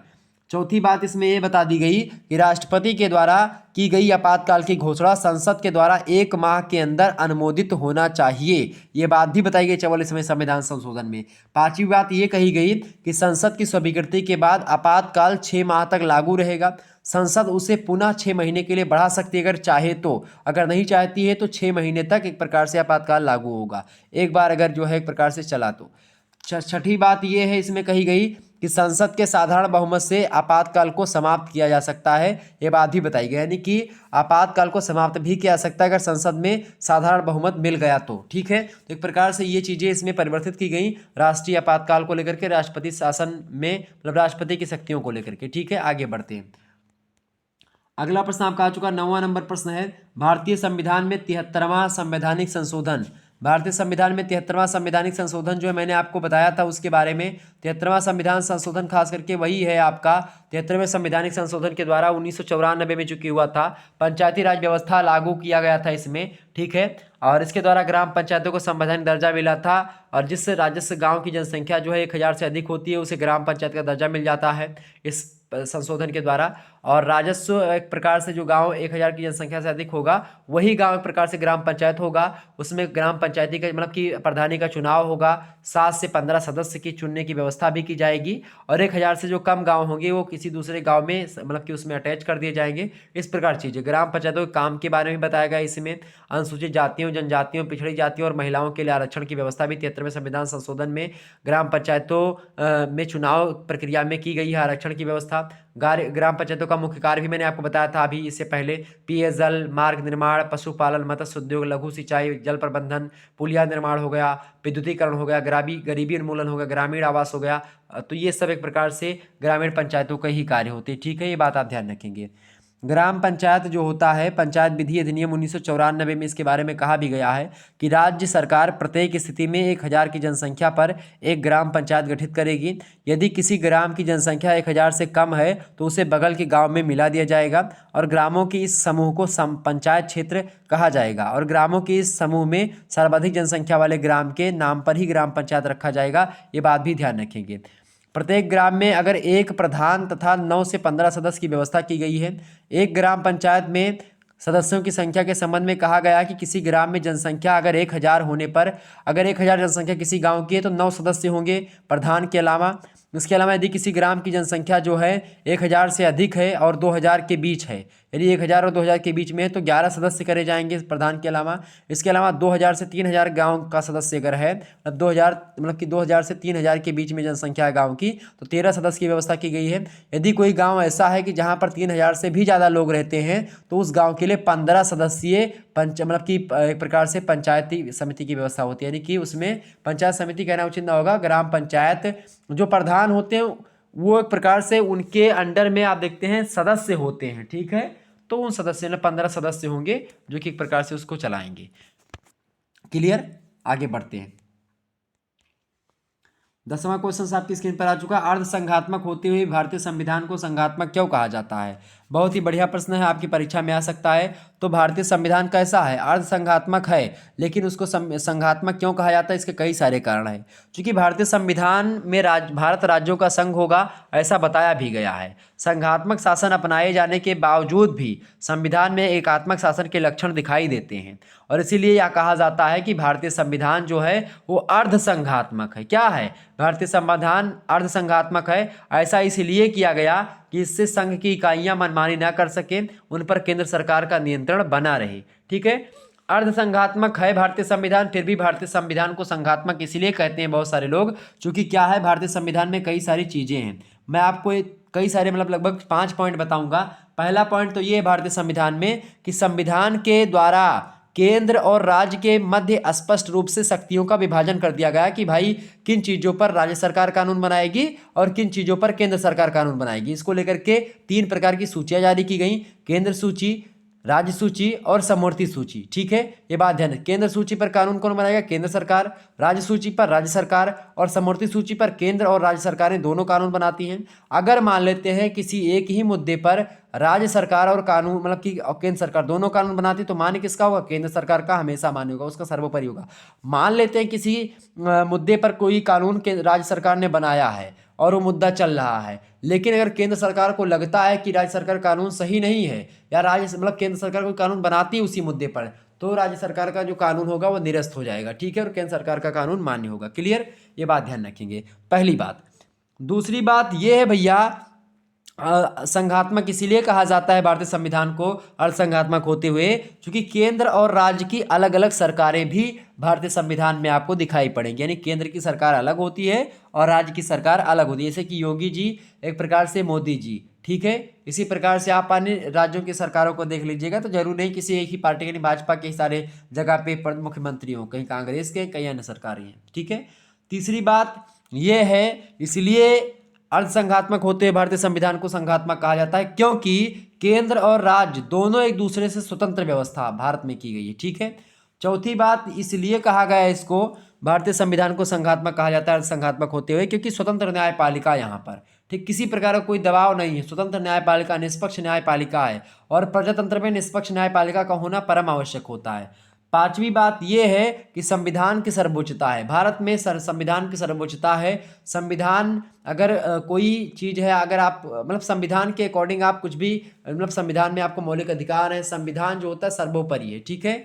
ये बात आप ध्यान रखें। तो कुल मिलाकर के ये हो गया आपका अर्धसंघात्मक होते हुए भारतीय संविधान को संघात्मक इसीलिए कहा जाता है इन 5 पॉइंट के माध्यम से। पहली बात, संविधान के द्वारा केंद्र और राज्य के मध्य स्वरूप जो है मतलब उसके बीच में स्पष्ट रूप से शक्तियों का विभाजन किया गया है। दूसरी बात, केंद्र और राज्य की अलग अलग सरकारें हैं। तीसरी बात है, केंद्र और सरकार दोनों एक दूसरे से स्वतंत्र हैं। चौथी बात है, स्वतंत्र न्यायपालिका है। पांचवी बात है, संविधान की सर्वोच्चता भी है, ठीक है। ये बात आप ध्यान रखेंगे। आगे बढ़ते हैं और भी पॉइंट्स को समझने का प्रयास करते हैं। अब आपका आ चुका है भाई दीर्घ उत्तरीय टाइप का प्रश्न, मतलब कि लघु उत्तरीय टाइप का प्रश्न। लघु उत्तरीय प्रश्नों के बारे में आपसे यहाँ पर बताया गया है भाई, देखेंगे सभी लोग। लघु उत्तरीय प्रश्न जो है केवल 4 प्रश्न आपको करने हैं खंडवा से, 150 शब्दों में इन प्रश्नों के उत्तर को लिखना है, ठीक है। 7 क्वेश्चंस आपको दिए जाएंगे, केवल उनमें से केवल आपको 4 प्रश्न ही करने हैं, ठीक है। 6 नंबर का एक प्रश्न है। पहला प्रश्न है, आज़ादी के पश्चात लोकतांत्रिक राजनीतिक व्यवस्था पर प्रकाश डालिए। आज़ादी के बाद के लोकतांत्रिक व्यवस्था पर प्रकाश को के बारे में मैंने मतलब प्रकाश डालने को लेकर के एक वीडियो ऑलरेडी आपके समक्ष पड़ी हुई होगी, जो है इसके बारे में शुरुआती यानी चैप्टर 1 चैप्टर 2 में इन चीज़ों के बारे में मैंने समझाया है। वैसे औपनिवेशिक काल में के समय में आप देखते हैं वयस्क नागरिकों को मत देने का अधिकार नहीं था, सांप्रदायिकता के आधार पर मताधिकार दिया गया था। उपनिवेश काल के दौरान क्या था कि आंदोलनकारी यह तर्क देने लगे थे कि भारतीयों पर शासन भारतीय ही करेंगे और उनका निर्वाचन भारतीय जनता ही करेगी। तब यह तभी संभव होगा जब सच्चे अर्थों में भारत में लोकतंत्र को स्थापित कर दिया जाएगा। तो लोकतंत्र की दिशा में कदम बढ़ाते हुए भारतीय संविधान में सांप्रदायिक प्रतिनिधित्व की व्यवस्था को समाप्त करके उसके स्थान पर वयस्क मताधिकार प्रारंभ किया गया। तो ये पहली। मूल संविधान में 21 वर्ष की आयु प्राप्त मतलब कि प्रत्येक नर नारी को मत देने का अधिकार दिया गया था। लेकिन 1988 में क्या हुआ, 61वां संवैधानिक संशोधन हुआ। 61वें संवैधानिक संशोधन के द्वारा जो आयु रखी गई वो 21 वर्ष से घटा करके 18 वर्ष कर दी गई। यानी कि अब 18 वर्ष से ऊपर की महिला और पुरुष क्या कर देंगे, वोट डालने का अधिकार उनको मिल गया। लोकसभा, राज्यसभा और मतलब कि राज्य विधानसभा, स्थानीय निकायों के चुनाव वयस्क मताधिकार के आधार पर ही करवाए जाएंगे, ये भी बताया गया। और भारत में संसद मतलब कि संसदात्मक शासन व्यवस्था की एक प्रकार से व्यवस्था की गई, जिसमें शासन की शक्ति विभाजित होती है। एक वास्तविक कार्यपालिका बनाई गई, दूसरी नाम मात्र की कार्यपालिका है। वास्तविक कार्यपालिका की शक्ति मंत्रिपरिषद में निहित होती है भारत में, जबकि जो नाम मात्र की कार्यपालिका है वो राष्ट्रपति को माना जाता है। इसमें कोई भी वंशानुगत नहीं होता, राष्ट्रपति भी और ना एक प्रकार से प्रधानमंत्री, यानी कि दोनों का चुनाव होता है। राष्ट्रपति का भी चुनाव होता है एकल संक्रमणीय मत पद्धति के द्वारा, और प्रधानमंत्री का चुनाव तो आपको पता होगा सांसद लोग वोट देते हैं, सांसद का चुनाव होता है। ठीक है, तो कुल मिलाकर के केंद्र के समान प्रदेश में भी एक लोकतांत्रिक सरकारें होती भारत में, जो जनता के द्वारा चुनी जाती हैं। जिसे केंद्र के समान राज्य क्षेत्र में भी सभी प्रकार के अधिकार होते हैं। लोकतंत्र में कभी भी सरकारें निरंकुश नहीं हो सकती हैं। यदि वह निरंकुश होने का प्रयास करती है तो जनता क्या करती है, उसे चुनाव के माध्यम से अगली बार हटा देगी। तो एक प्रकार से 1977 में कांग्रेस पार्टी के साथ यही तो हुआ था। तो कुल मिलाकर के कई प्रकार की व्यवस्था की गई। वैसे संविधान के भाग 4 में नीति निर्देशक तत्वों के बारे में बताया गया है। स्थानीय सरकार के गठन की बात भी कही गई उसमें, और देश में स्थानीय सरकार को स्थानीय निकाय की संज्ञा दी जाती है। और इसमें 2 प्रकार के स्थानीय निकायों के बारे में बताया गया, एक तो ग्रामीण और एक शहरी। अच्छा, आपको बताओ ग्राम पंचायत और नगर पंचायत की व्यवस्था इसी को ध्यान में रख करके किया गया है। क्लियर, तो ये बात ध्यान। तो इस प्रकार भारत में आज़ादी के पूर्व लोकतांत्रिक प्रक्रिया का प्रारंभ हुआ था, और वह आज़ादी के बाद तीव्र गति से आगे बढ़ा, और आज भी इसका विकास जो है लगातार हो रहा है। भारतीय संविधान में लोकतांत्रिक प्रक्रिया को प्रमुख स्थान दिया गया, इसमें कोई दो राय नहीं। तो कुल मिलाकर के इतना अगर आप लिख देते तो हो जाता। आगे बढ़ने का प्रयास करते हैं। दूसरा क्वेश्चन आपका है, दल प्रणाली के विभिन्न रूपों का वर्णन कीजिए। इस पर मैं अभी चर्चा कर रहा हूँ, एक बार मैं प्रश्नों को आपको दिखा दूँ फिर मैं चर्चा कर रहा हूँ, ताकि कोई टेक्निकल फॉल्ट हो तो आप प्रश्नों को देख लीजिए, तैयार कर लीजिए। अगला प्रश्न आपका पूछा सकता है, राजनीतिक दल और दबाव समूह के मध्य अंतर स्पष्ट कीजिए। नेक्स्ट क्वेश्चन आपसे बन सकता है लघु उत्तरीय में कि दबाव समूह के प्रमुख कार्य बताइए। चौथा प्रश्न, पांचवा प्रश्न है आपका, संप्रदायवाद क्या है, भारत में सांप्रदायिकता के कारण बताइए। बहुत ही जबरदस्त प्रश्न है। अगला प्रश्न आपसे बन सकता है, अभी मैं इन प्रश्नों के उत्तर को बता रहा हूँ। अगला प्रश्न, धर्मनिरपेक्षता की परिभाषा बताइए तथा इसकी विशेषताओं का वर्णन कीजिए। बहुत जबरदस्त प्रश्न एग्जाम में आएगा। अगला प्रश्न आपकी स्क्रीन पर आ चुका है भाई, प्रजातंत्र की सफलता के लिए कौन कौन सी आवश्यक शर्तें होनी चाहिए। बहुत जबरदस्त प्रश्न है। अगला क्वेश्चन आपकी स्क्रीन पर आ चुका है, फटाफट से देखने का प्रयास करेंगे आप सभी लोग। प्रश्न आपका आ चुका है भाई, केवल 2 प्रश्न करने होंगे आपको लघु उत्तरीय मतलब दीर्घ उत्तरीय से, खंडसा से। 450 शब्दों में इन प्रश्नों को लिखना है। 10.5 नंबर का एक प्रश्न है, 2 क्वेश्चन करते हैं, 4 क्वेश्चन आपको कुल मिलाकर के मिलेंगे। पहला प्रश्न है, राष्ट्र निर्माण में भाषा से जुड़ी हुई राजनीतिक समस्याओं का वर्णन कीजिए। बहुत इंपॉर्टेंट प्रश्न है, आपकी परीक्षा में आने वाला है। अगला प्रश्न, लोकतांत्रिक विकास की दिशा में 1858 के भारतीय शासन अधिनियम की व्याख्या कीजिए। बहुत इंपॉर्टेंट प्रश्न है, परीक्षा में आ सकता है। अगला क्वेश्चन आपका है, जाति व्यवस्था भारतीय राजनीति पर किस प्रकार प्रभाव डाल रही है। मोस्ट इंपॉर्टेंट प्रश्न, लगातार इस समय तो यही चल रहा है। अगला क्वेश्चन आपका है, भारत में राष्ट्रपति की स्थिति एवं शक्तियों की विवेचना कीजिए। मोस्ट इंपॉर्टेंट प्रश्न है। तो इस प्रकार से क्वेश्चंस आपकी परीक्षा की दृष्टि से बहुत महत्वपूर्ण है। आइए अब इन प्रश्नों पर मैं चर्चा करने का प्रयास करता हूं। पहले प्रश्न पर मैंने चर्चा कर दी थी, दूसरा प्रश्न आपकी स्क्रीन पर आ चुका है, आप लोग इसको देखें। प्रश्न है, दल प्रणाली के विभिन्न रूपों का वर्णन कीजिए। दल प्रणाली की बात की है तो भारत में खास करके या अन्य देशों में आप देखते हैं, वैसे दल प्रणाली को खास करके हम अध्ययन की सुविधा के हिसाब से 3 वर्गों में बांटते हैं। ठीक है, 3 वर्ग कौन कौन से। पहला आप रखेंगे भाई कौन सा, एक दलीय प्रणाली। दूसरा है आपका बहुदलीय प्रणाली मतलब कि द्विदलीय प्रणाली, और तीसरा है बहुदलीय प्रणाली। ये 3 प्रकार की प्रणालियां हैं। एक दलीय प्रणाली जो होती है, आप देखते हैं प्रथम विश्व युद्ध के बाद एक दलीय प्रणाली का उदय होता है। रूस में, जर्मनी में, इटली में, चीन में या कई यूरोपीय देशों में आप देखते हैं तो एक दलीय प्रणाली ही आपको दिखाई पड़ती है। ठीक है, ये बात आप ध्यान रखेंगे। और इसमें एक दल शासन में क्या होता है, सरकार की नीति से एकता एवं एक प्रकार से ठोसपन होता है। लेकिन इसमें क्या होता है, जनतंत्र का निषेध समझाता है, मतलब इसमें तानाशाही एक प्रकार से हो जाती है। एक दल प्रणाली में क्या होता है, इसकी विभिन्न विचारधाराओं में से केवल एक ही विचारधारा का प्रतिनिधित्व होता है। भाषण तथा लेखन की स्वतंत्रता का लोभ भी इसमें होता है, यानी कि इसमें जैसे भारत में आप बोल रहे हैं वैसे चाइना में आप नहीं बोल पाएंगे, वैसे आप इटली में, जर्मनी में, रूस में आप ऐसे नहीं बोल सकते हो। ठीक है, इस प्रकार से भारत में जो है आप तमाम प्रकार के दल हैं, एक ही दल उसमें है, तुरंत दबा देंगे बात, चूंकि उसमें एक दलीय प्रणाली है। द्विदलीय प्रणाली में आप खास करके देखते हैं प्रजातंत्र की सफलता के लिए, खास करके जिसमें लोकतंत्र होता है उसमें द्विदलीय प्रणाली होनी आवश्यक होती है। ठीक है, आप देखते हैं जैसे द्विदलीय प्रणाली में कौन कौन से देश आपके आते हैं, कई प्रकार के देश हैं आपके, ठीक है। द्विदलीय पद्धति में मुख्य रूप से दो दल होते हैं। शासन की शक्ति इन्हीं दोनों के पास चक्कर लगाती है। जैसे एक दल सत्ता में होता है, दूसरा दल होता है उसका विपक्षी होता है, यानी कि एक विपक्ष होता है एक पक्ष होता है। खास करके आप देखते हैं ब्रिटेन में, ठीक है, इसके अलावा अमेरिका में, न्यूजीलैंड में, इन सब में द्विदलीय पद्धति प्रचलित है, ठीक है। द्विदलीय प्रणाली में शासन की आलोचना अपेक्षाकृत अधिक नियमित, नियंत्रित और क्रमबद्ध तथा संयत होती है, और वह विरोधी दल का उद्देश्य शासन को अपने हाथ में लेना होता है। कुल मिलाकर के इसमें एक पक्ष, मतलब कि एक पक्ष होता है एक विपक्ष होता है। तो पक्ष अगर कोई काम गलत करेगा तो विपक्ष उसका विरोध करेगा द्विदलीय में। तीसरी मतलब कि जो बहुदलीय प्रणाली है, अच्छा, द्विदलीय प्रणाली के गुण भी हैं दोष भी हैं। द्विदलीय प्रणाली का गुण ये है कि सरकार की स्थिरता अस्वाभाविक हो जाती है इसमें, शासन नीति में एक रास्ता आ जाती है, शासन की अबाध गति इसमें रहती है, सरकार का मतलब स्पष्ट उत्तरदायित्व होता है, निर्वाचन की सरलता होती है, संगठित विरोध होता है द्विदलीय प्रणाली का। गुण मतलब कि ये सब हैं। दोष इसका ये द्विदलीय प्रणाली का कि मानव स्वभाव के दो भागों में विभाजन हो जाता है, कार्यकारिणी की तानाशाही हो जाती है, विधानमंडल की प्रतिष्ठा कम हो जाती है द्विदलीय प्रणाली से, और दूषित प्रणाली को प्रोत्साहन देती। खास करके जो बहुदलीय प्रणाली है इसकी बात की जाए तो खास करके आप देखते हैं भारत में, फ्रांस में, हॉलैंड, इटली, कनाडा, इन सभी देशों में आपको पता होगा बहुदलीय प्रणाली, इसमें बहुत सारे दल होते हैं, ठीक है, कोई दल नहीं, बहुत सारे दल हैं। बहुदलीय प्रणाली का लाभ ये होता है कि मतदाताओं को अधिक स्वतंत्रता मिलती है। मतलब दो दल अगर गलत काम करें तो तीसरे दल को भी दे सकते हैं, चौथे दल को दे सकते हैं आप, ठीक है। दूसरा काम है तानाशाही संभव नहीं है इसमें किसी प्रकार का, और इसके अलावा सभी विचारधाराओं का व्यवस्थापिका में प्रतिनिधित्व होता है। चौथी बात है कि राष्ट्र दो विरोधी गुटों में नहीं बंटता है, कई प्रकार के गुटों में बंटा हुआ होता है। और इसका दोष ये है बहुदलीय प्रणाली का कि शासन में अस्थिरता आ जाती है, इसके कारण से शक्तिशाली विरोधी दल का अभाव होता है, कार्यपालिका की निर्बल स्थिति होती है, कार्यकुशलता में कमी आती है, दीर्घकालीन नियोजन संभव नहीं हो पाता है। तो प्रजातंत्र की सफलता दल प्रणाली पर ही आधारित है कुल मिलाकर के, और एक दल प्रणाली से दल का अधिनायकवाद होता है। बहुदल में क्या होता है, सरकार की अस्थिरता, शासन नीति में विषमता तथा अस्पष्टता में से शासन बार बार उसमें शासन में गति मतलब कि गत्यारोध उत्पन्न होता है, शासन सही तरीके से नहीं हो पाता है। कभी कभी क्या होता है, मिलीजुली सरकारें बनती हैं लेकिन वो अस्थायी नहीं होती, भंग हो जाती हैं। आप महाराष्ट्र में देखें या अन्य सभी जगहों पर आप देखें तो कुल मिलाकर के कई प्रकार के दलों का एक प्रकार से होना भी एक प्रकार से नकारात्मक व्यय भी होता है, लेकिन उसके सकारात्मक पहलू भी कई सारे हैं। तो ये विभिन्न रूप हो गए। तीसरा प्रश्न आप देखते हैं आपका आ सकता है, राजनीतिक दल और दबाव समूह के मध्य अंतर स्पष्ट कीजिए। बहुत इंपॉर्टेंट प्रश्न है आपकी परीक्षा की दृष्टि से। राजनीतिक दल और किसके बारे में, दबाव समूह के बीच में अंतर आपसे पूछ रहा है, ठीक है। राजनीतिक दल और दबाव समूह के बारे में अगर बात की जाए तो अंतर बहुत सारे हैं। जैसे कि दबाव समूह जो होते हैं, खास करके पहला अंतर होता है लक्ष्य के आधार पर, दोनों का लक्ष्य जो होता है अलग अलग होता है। दबाव समूह जो होते हैं केवल अपने सदस्यों का हित देखते हैं, जबकि जो राजनीतिक दल होते हैं वो उनका जो लक्ष्य होता है वो राष्ट्र हित पर आधारित होता है, ठीक है। दूसरा अंतर जो होता है वो संगठन के आधार पर होता है, यानी कि दोनों के संगठन में भी अंतर होता है, राजनीतिक दल के संगठन में और दबाव समूह के संगठन में भी।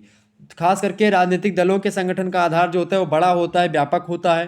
जैसे भारत, अमेरिका, ब्रिटेन, स्विट्जरलैंड आदि देशों में करोड़ों मतदाताओं का समर्थन प्राप्त करने की चेष्टा करते हैं ये जो राजनीतिक दल होते हैं, जबकि जो दबाव समूह होते हैं उनका संगठन काफ़ी सीमित होता है।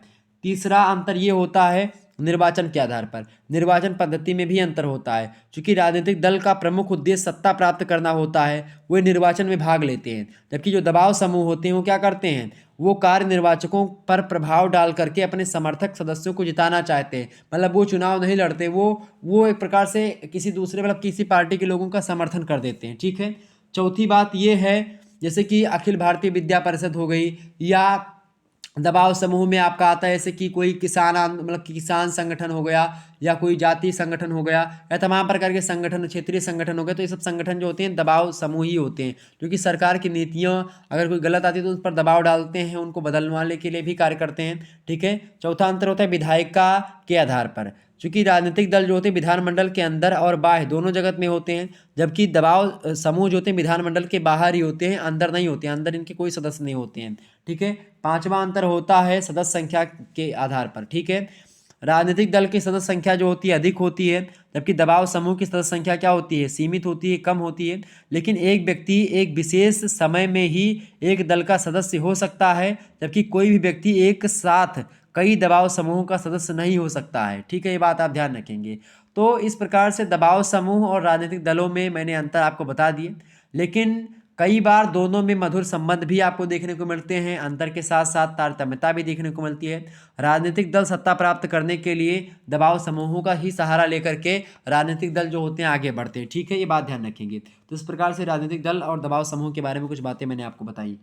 अगला प्रश्न आपका आ चुका है, चौथा नंबर आप प्रश्न देखेंगे, दबाव समूह के प्रमुख कार्य बताइए। दबाव समूह की बात की तो आज के युग में दबाव समूह की भूमिका लगातार बढ़ती ही जा रही है और इसीलिए उसके द्वारा अपने हितों को ध्यान में रख करके तमाम प्रकार के कार्य उसके बढ़ते ही जा रहे हैं। पहला कार्य दबाव समूह का है कि अपने सदस्यों के हितों की पूर्ति के लिए लगातार प्रयत्न करना।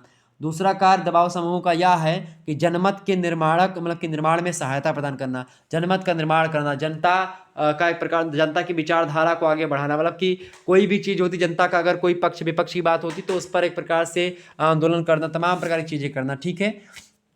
तीसरा काम इनका होता है दबाव समूहों का लोकतंत्र के संचालन में सहायता करते हैं। चौथी बात यह है कि कार्यपालिका की निरंकुशता पर प्रतिबंध लगाना। मान लेते सरकार कोई गलत काम करे, सरकार कोई एक प्रकार से ऐसा नियम कायदा ला रही जो जनता के हित में नहीं, तो उस पर ये लोग एक प्रकार से क्या करते हैं, उस पर एक प्रकार से आंदोलन करते हैं, धरना देते हैं, कई प्रकार की चीज़ें करते हैं, उस पर अंकुश लगाते हैं। पांचवी चीज़ ये है कि विधि निर्माण में भी सहायता प्रदान करते हैं, कानून निर्माण में भी एक प्रकार से ये दबाव समूह कार्य करते हैं, मतलब कि बाह्य रूप से। ठीक है। छठवीं बात यह है कि निर्वाचन कार्य में भी सहायता प्रदान करते दबाव समूह। ठीक है। चुनाव प्रणाली में दबाव समूह का ही सहारा लेते हैं जो राजनीतिक दल के नेता नगरी होते हैं। ठीक है। सातवीं बात यह होती है कि राजनीतिक चेतना के निर्माण में सहायता प्रदान करते हैं। ठीक है। इसके अलावा आठवां काम ये होता है दबाव समूहों का कि ये व्यक्ति और सरकार के बीच में संचार का साधन का काम करते हैं कि भाई किसको वोट देना किसको नहीं देना है। राजनीतिक दल एक प्रकार जो दबाव समूह होते हैं ये बताते हैं कि भाई भाजपा अच्छी, कांग्रेस अच्छी है, या फिर एक प्रकार से बहुजन समाज पार्टी अच्छी है, बसपा, या फिर एक प्रकार सपा अच्छी है। ठीक है।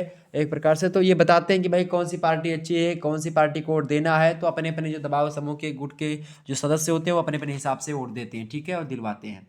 आगे बढ़ते हैं। अगला क्वेश्चन आपका आ चुका है, पांचवा नंबर आप प्रश्न देखेंगे। प्रश्न है संप्रदायवाद क्या है, भारत में सांप्रदायिकता के कारण बताइए। बहुत इंपॉर्टेंट प्रश्न है सांप्रदायवाद को लेकर के, एग्जाम में प्रश्न आएगा। एग्जाम में सांप्रदायवाद को लेकर के प्रश्न बहुत बार बना चुके। सांप्रदायवाद एक प्रकार से लगातार बढ़ता ही जा रहा है और लगातार आप देखेंगे इसी प्रकार से बढ़ता ही रहेगा। तो सांप्रदायवाद क्या है इसको बताने का प्रयास करें सभी लोग फटाफट से। सांप्रदायवाद क्या होता है और भारत में सांप्रदायिकता के कारण बताइए। एग्जाम की दृष्टि से बहुत बढ़िया प्रश्न संप्रदायवाद का। ठीक है। देखें सांप्रदायिकता का क्या अर्थ है भाई, वर्गीय भावना से होता है। जब क्या होता है अपने समूह या वर्ग के लिए विशेष अधिकारों और हितों की रक्षा के लिए जब लोग एक प्रकार संगठित होते हैं तो वो एक प्रकार से सांप्रदायिकता वही होती है। ठीक है, ये बात ध्यान रखेंगे।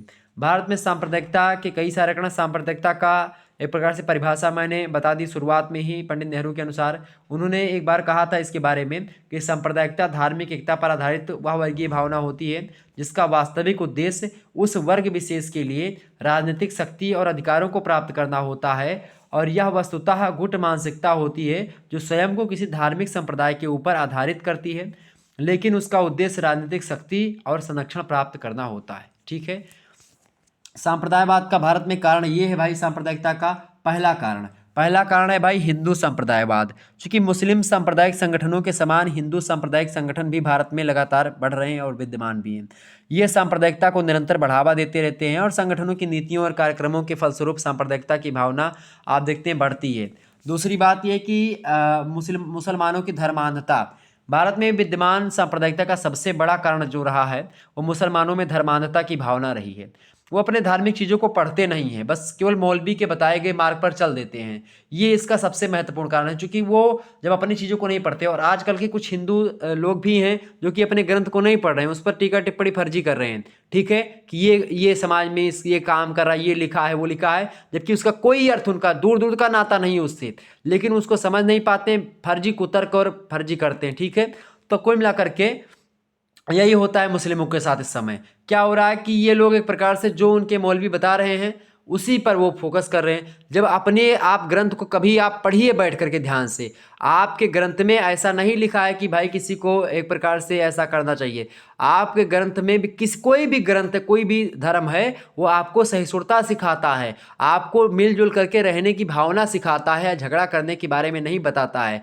और लोग फर्जी उकसाने लग का प्रयास करते हैं कि ये मुस्लिम धर्म में ऐसा बताया, बिल्कुल नहीं बताया गया है। आप पढ़ें तो अपने कुरान को, वो उसको अगर अच्छे तरीके से पढ़ेंगे, उनकी चीज़ों को पढ़ेंगे, उनकी आयतों को जानेंगे, तभी पता चलेगा। हिंदुओं के लिए भी यही चीज़ है कि वो अपने धर्म ग्रंथों को जब पढ़ेंगे तभी वो अपनी चीज़ों के बारे में जान पाएंगे। और किसी के कहने से, चिल्लाने से आप उन चीज़ों को जो है सुन लेते हैं और उसी पर फर्जी, बिना तर्क के, बिना उस पर रिसर्च किए आप विश्वास कर लेते हैं, तो ये गलत बात है। मुसलमानों ने दिसंबर 1970 के दिल्ली मुस्लिम राजनीतिक सम्मेलन में अल्पसंख्यकों के जीवन और संपत्ति की सुरक्षा, उर्दू भाषा की रक्षा, सरकारी नौकरियों में मुसलमानों के लिए सुरक्षित स्थानों आदि की मांग करी। और इससे इस बात पर भी बल दिया गया कि मुस्लिम कानून में कोई परिवर्तन नहीं किया जाए, अलीगढ़ मुस्लिम विश्वविद्यालय की स्थिति को यथावत बनाए रखा जाए। और इस सम्मेलन में निर्वाचन कानून में संशोधन करके अनुपातिक प्रतिनिधित्व की प्रणाली की मतलब स्थापना की जाए। तो एक प्रकार से, और आज भी आप देखते हैं उत्तर प्रदेश में मुस्लिम संगठन उर्दू को सरकारी भाषा और सरकारी नौकरियों में अधिक सुरक्षित स्थानों की मांग लगातार करते रहते हैं, और होती भी है। कुल मिलाकर के भारत मतलब यूपी में तो है भी, उर्दू को एक प्रकार से मान्यता भी दी गई।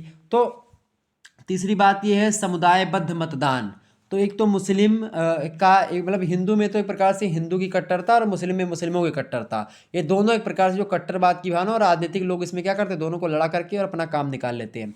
और ये चीज़ तीसरी बात यह है समुदायबद्ध मतदान। ये संप्रदायवाद का बहुत बड़ा कारण है, सांप्रदायिकता का। चूंकि भारत में समुदायबद्ध मतदान की प्रवृत्ति पनप चुकी है, मतलब कि एक जाति, एक संप्रदाय, एक वर्ग के मतदाता, जैसे कि हरिजन हो गया, मुस्लिम हो गया, हिंदू।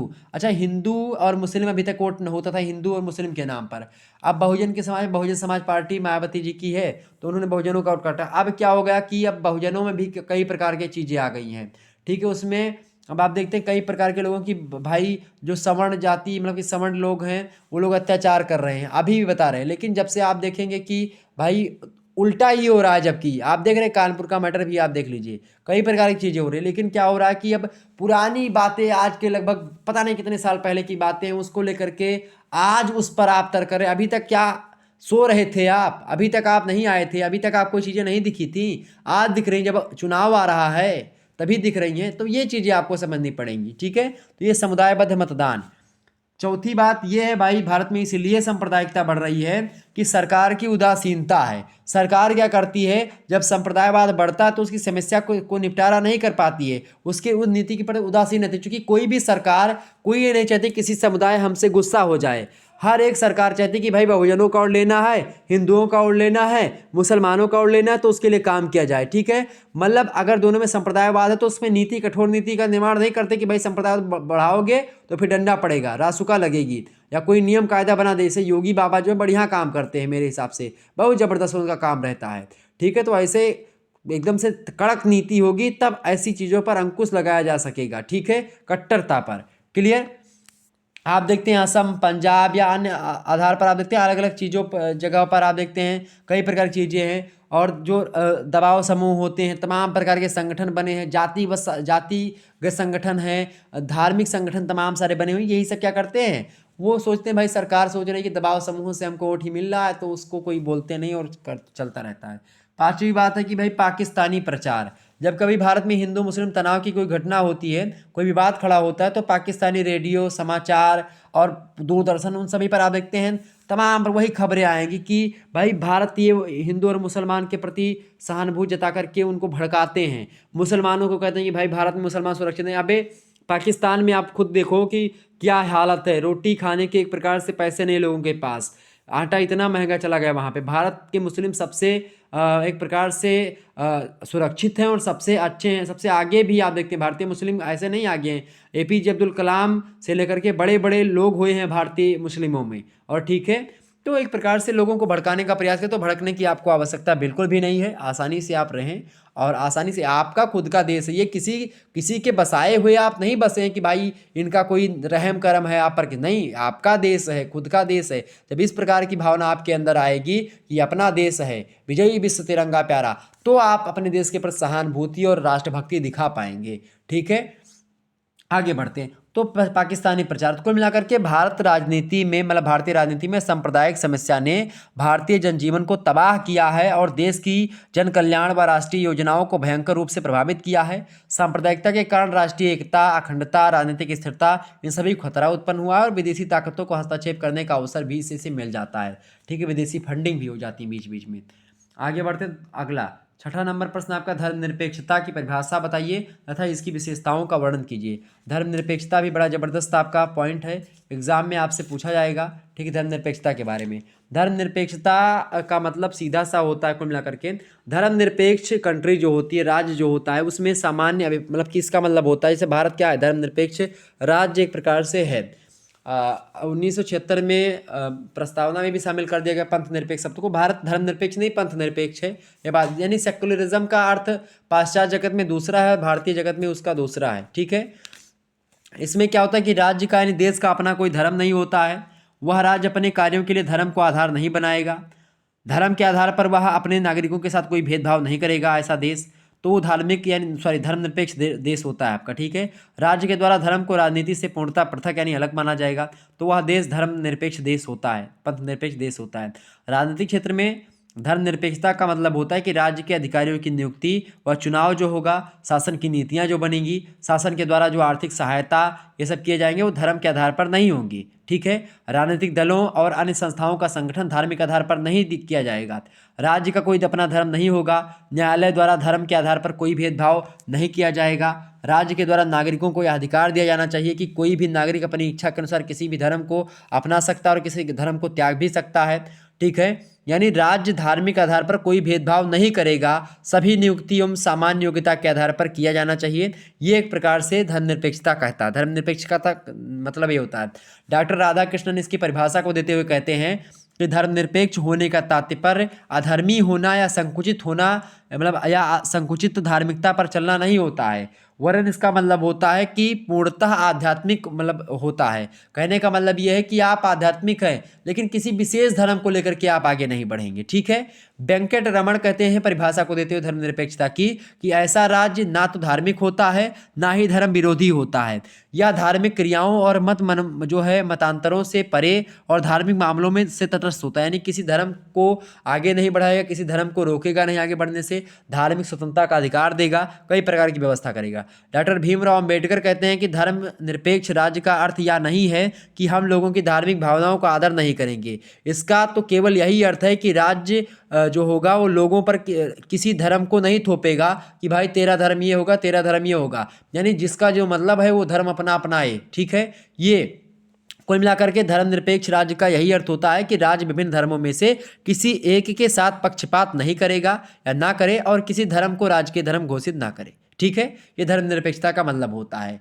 ठीक है, धर्मनिरपेक्षता की विशेषताएं पूछी गई हैं, तो पहली विशेषता इसकी ये है कि धर्मनिरपेक्ष राज्य का अपना कोई धर्म नहीं होता है। दूसरी विशेषता ये है कि इसमें सभी धर्मों के प्रति सहनशीलता होती है।